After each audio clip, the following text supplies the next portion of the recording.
So it's my opinion that the animal world is really missing out by not catching on to this. Cool. And Teresa, who are you? Are you an animal professional? Yes, so I consider myself an aspiring trainer. Okay. I'm hopefully soon to be professional trainer, dog trainer. I would be open to working with other animals, but primarily with dogs. Now, that's Pet mostly dogs. what we see, isn't it? Yes. But let me introduce you to everyone. Hey, folks, thank you for joining us tonight. And I'm here with my friend, my new friend, Teresa Bowman. And Teresa's very modest because she has put in years with animals already.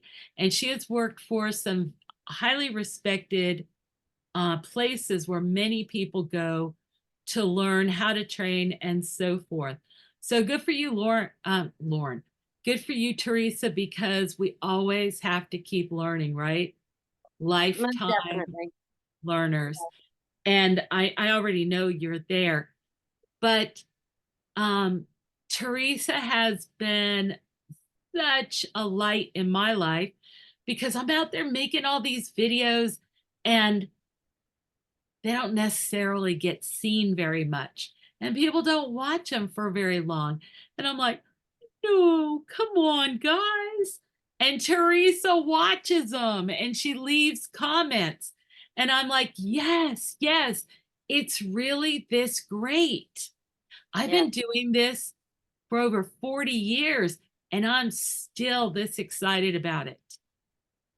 And when I see somebody else get excited, that so makes my day. So I asked Teresa, could we talk? Because I want to learn about, first of all, I wanted to just talk to her because, um, you know, saying all this stuff and her getting excited about it and everything, I knew I wanted to talk to her and find out where was she headed and everything. But also I wanted to learn who are the people that are really seeing what is here to see. They're taking the time to actually watch the videos. And so now let's ask Teresa. Teresa, what in the world really caught your attention? Because most people don't even watch longer than 25 seconds. Yeah. I don't have a very long attention span, but it's not that short.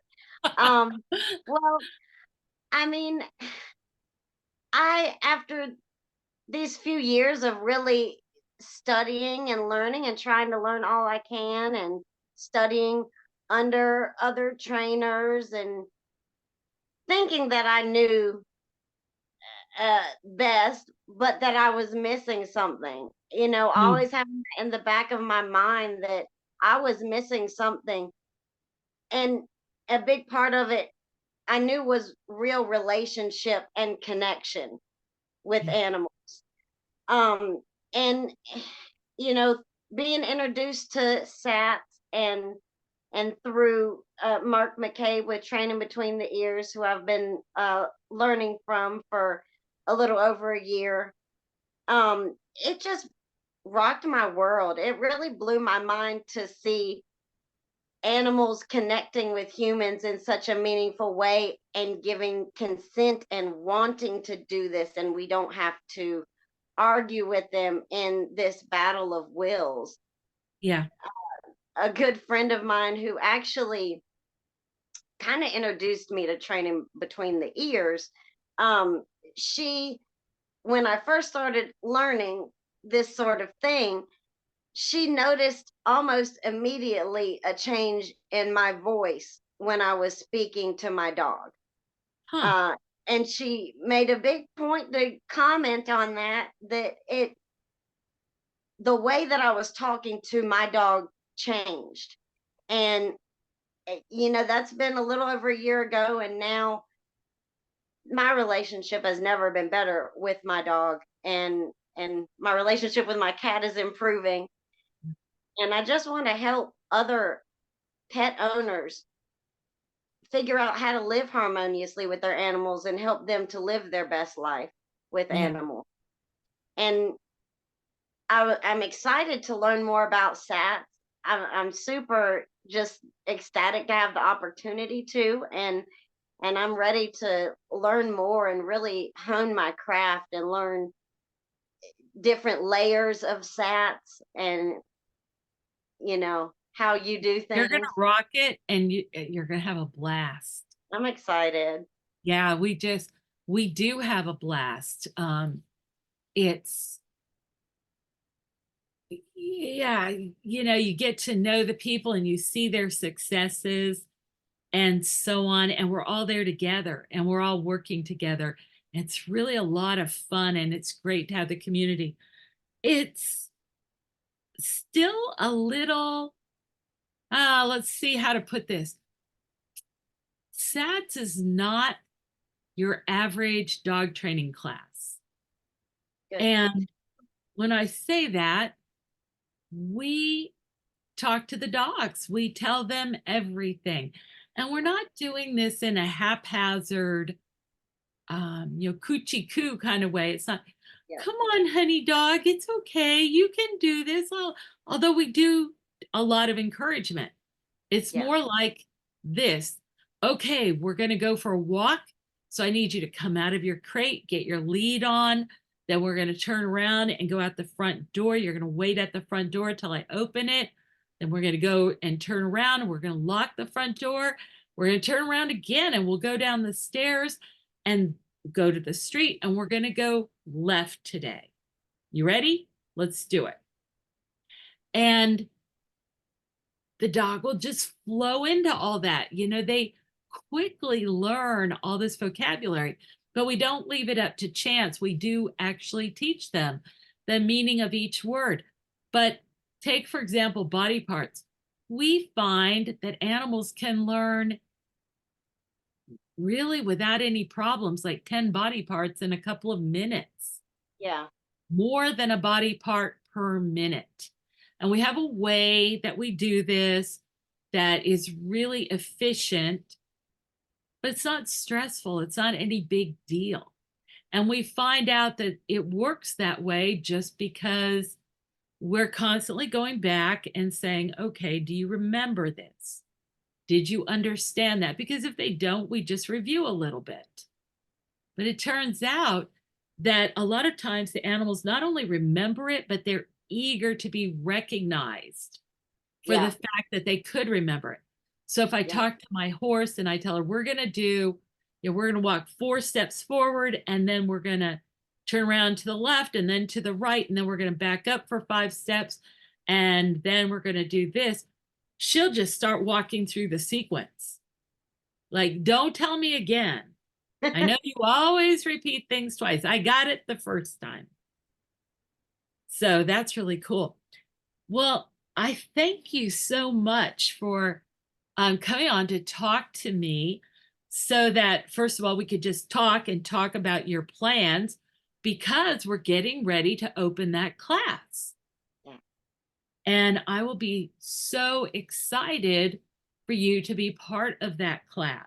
And I know that you're just going to rock it and that you're going to love it. But I also am very eager to learn more about you as a person and you as a professional. So we got to be a little circumspect because I don't want anybody to be able to zero in on you. Somebody that you don't know that, yeah. So keeping it kind of general, Sure.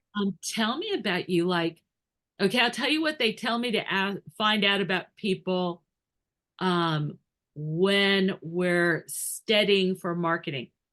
So a person that's attracted to what you do, they call an avatar. And an avatar is, they say, normally a mirror of yourself. So you would be a mirror of me.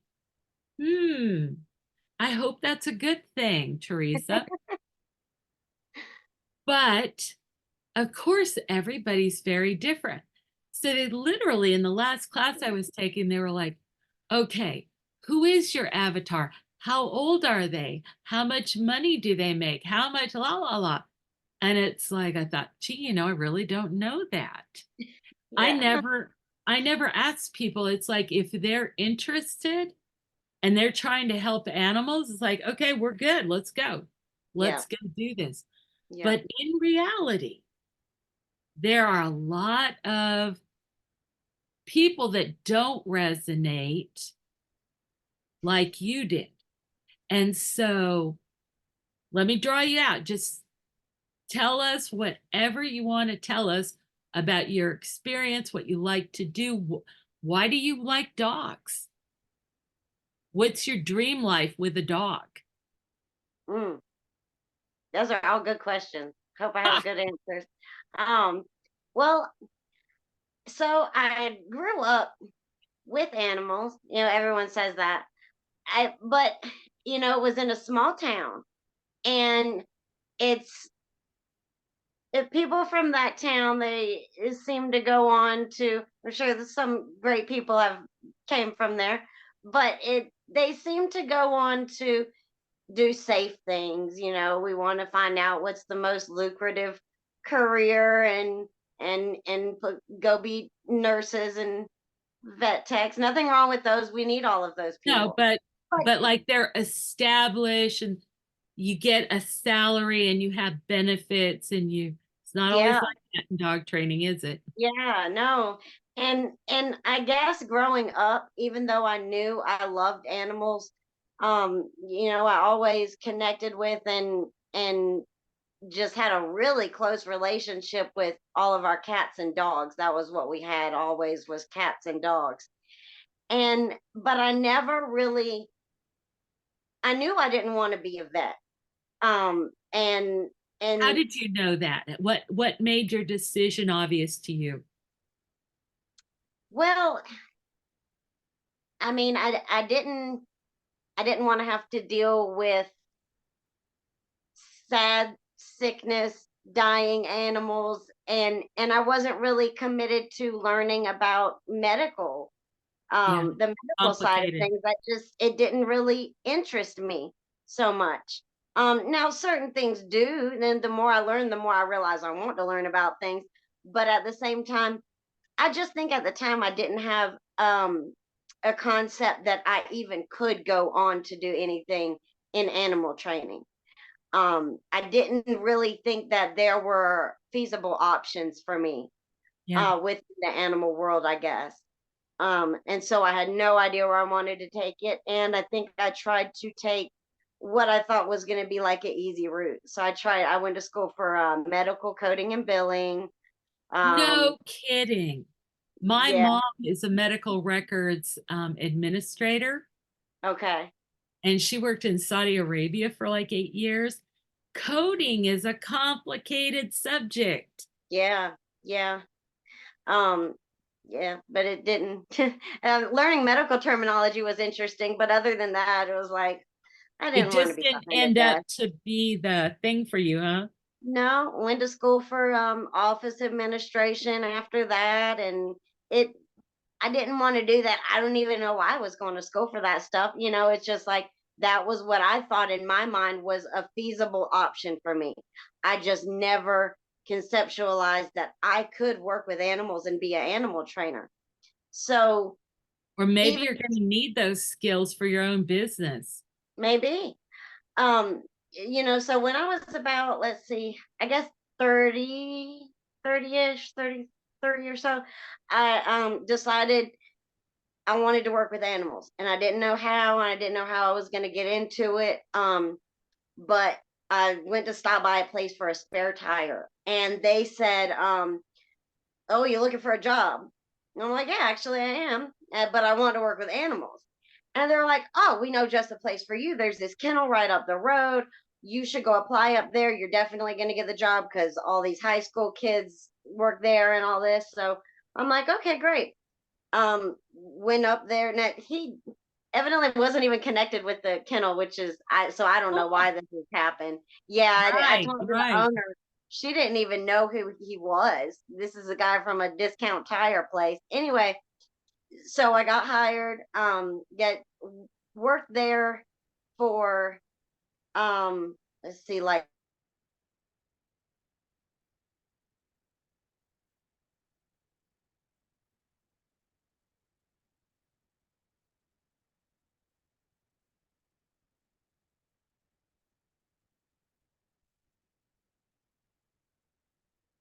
Here we are.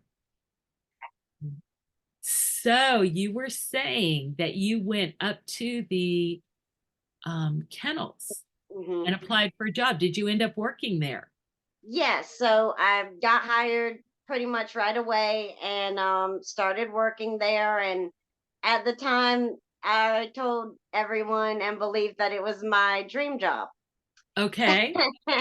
I just loved working with animals. I loved the fact that I could actually get paid to work with dogs Yeah. and didn't have to do all these other things I didn't want to do. And so I got promoted pretty quickly, ended up being a supervisor there. And so I guess over time, the more responsibility got put on me, the more I was seeing like the inner workings of kennel Yeah.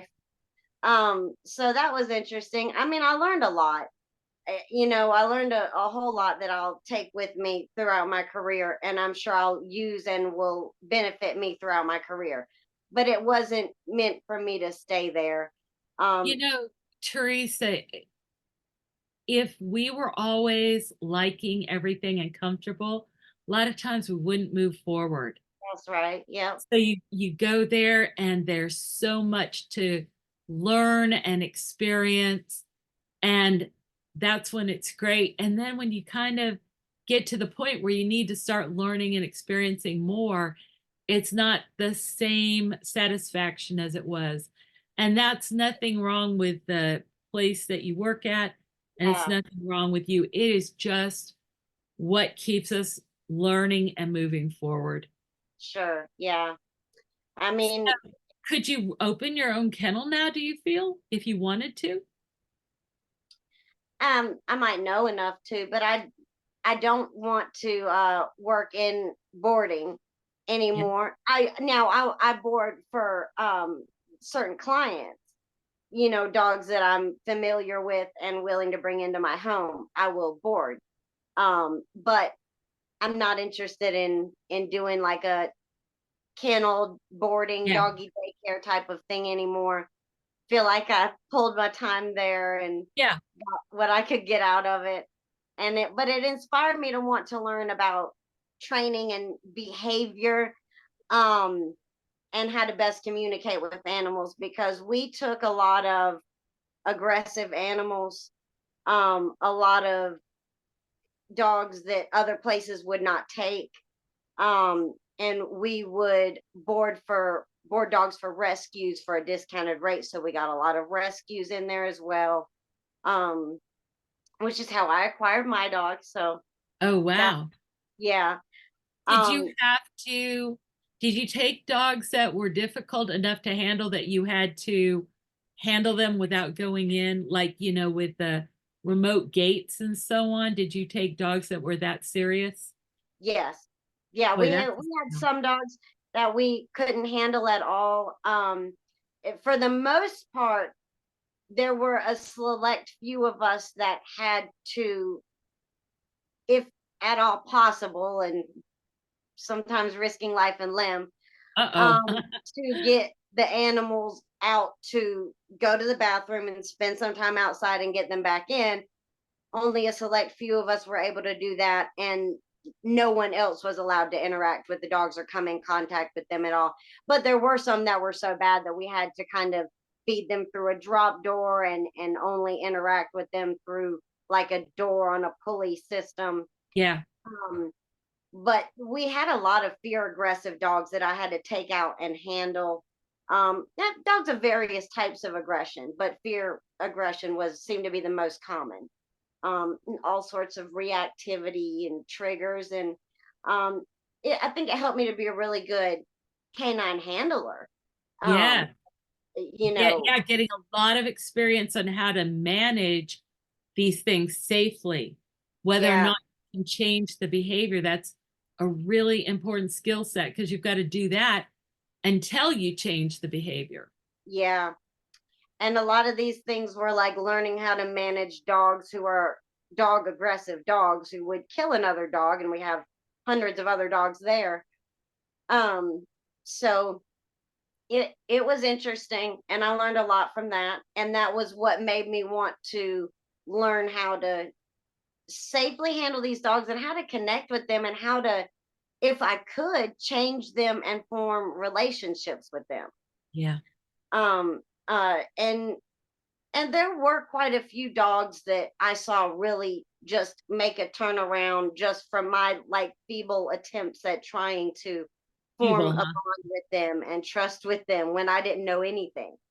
But I wanted to learn all I could about training at that point. And so I tried to learn from several different reputable sources, and ended up going to a training facility that does obedience.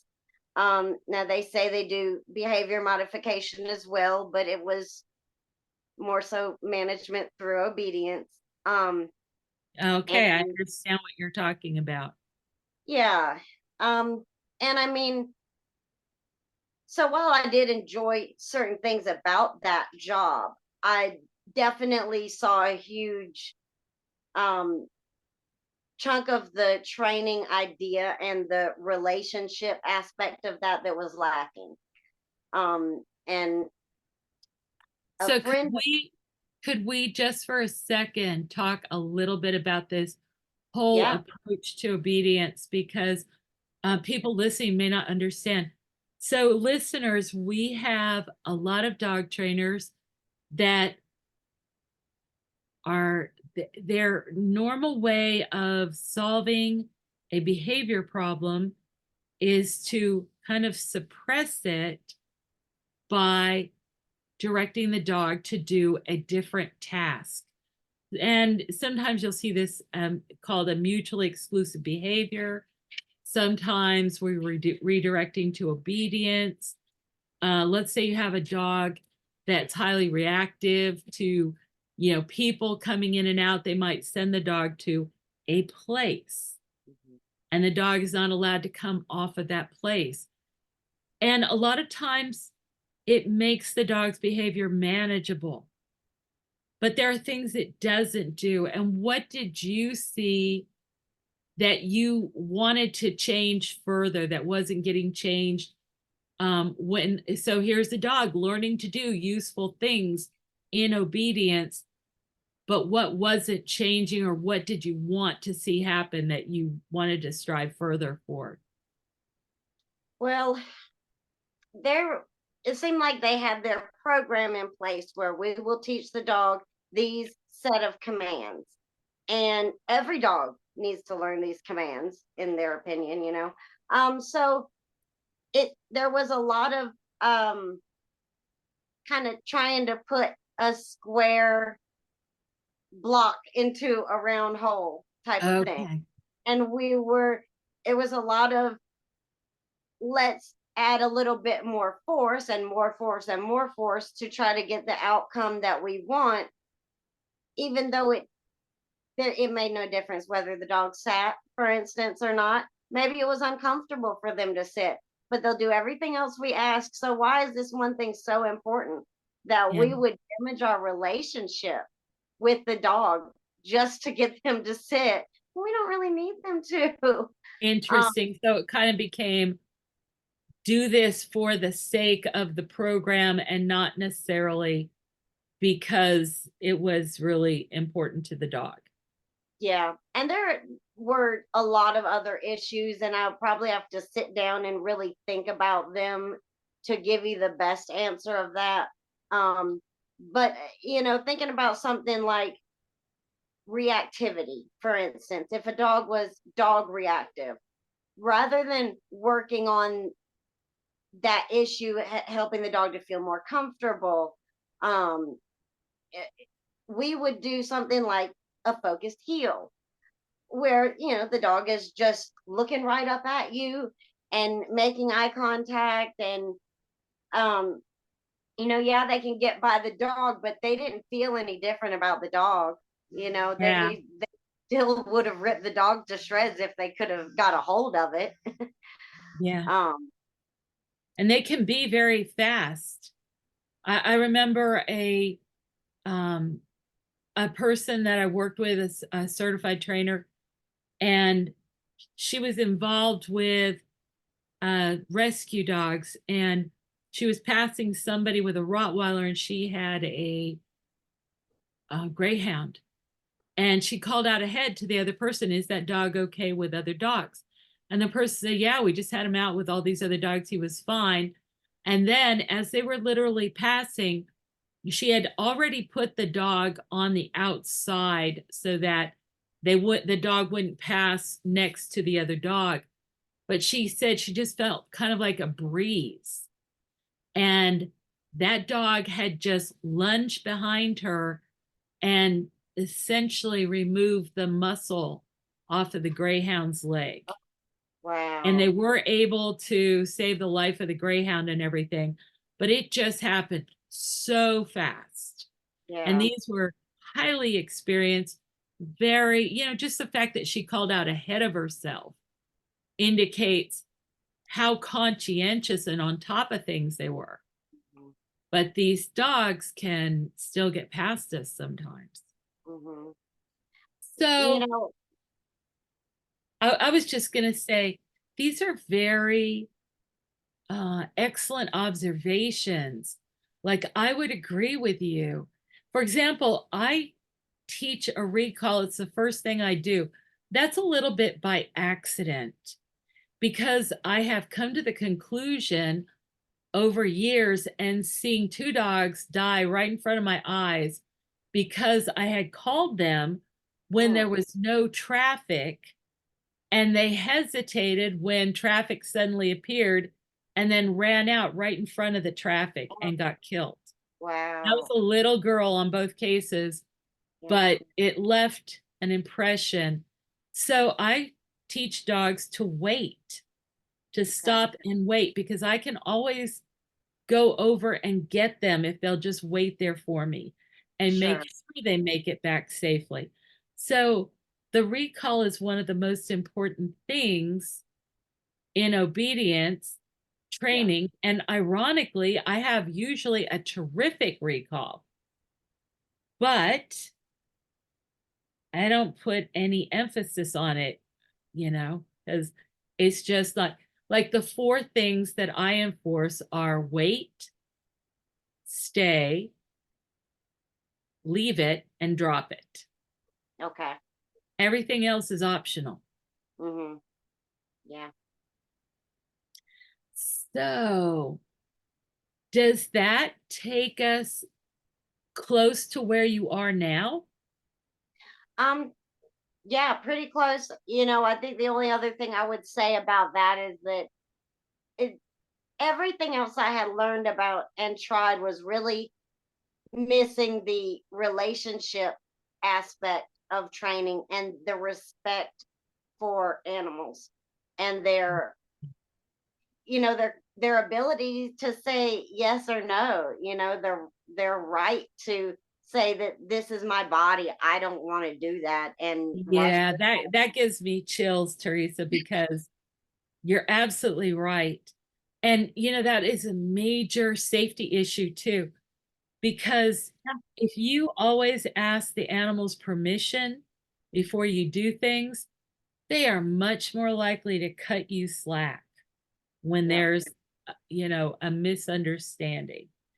Yep. And the animals are different. We have the keys to the car, but they've got the nose, and they've got the ears, but we know where the food is. And so Yeah. we're all necessary to go forward together. We're different, but we're also equal, but not in the same things. And if you don't really see that, you have not seen the animal, I feel. Yep. I agree. Whoa. Well, Teresa, we never even got to the information like What do you do for fun, and where do you hang out? What kind of coffee do you get? And what kind of music do you like, and all that stuff. But maybe you're like a lot of the animal trainers I know, and you barely have time for any of those things. Yeah, no, my life is dogs and God and studying about animals. So Uh, you like whatever music your dog and your cat like, yeah, yeah, whatever they're listening to. and you hang out with them. Yep, yeah. And other dog people. That's about it. Yep. Wow. Have you a book that you've read on the subject? Like it could be anything about animals or about teaching or about leadership or about training. Is there any book that really struck you? Yeah. There what's that book by Patricia McConnell?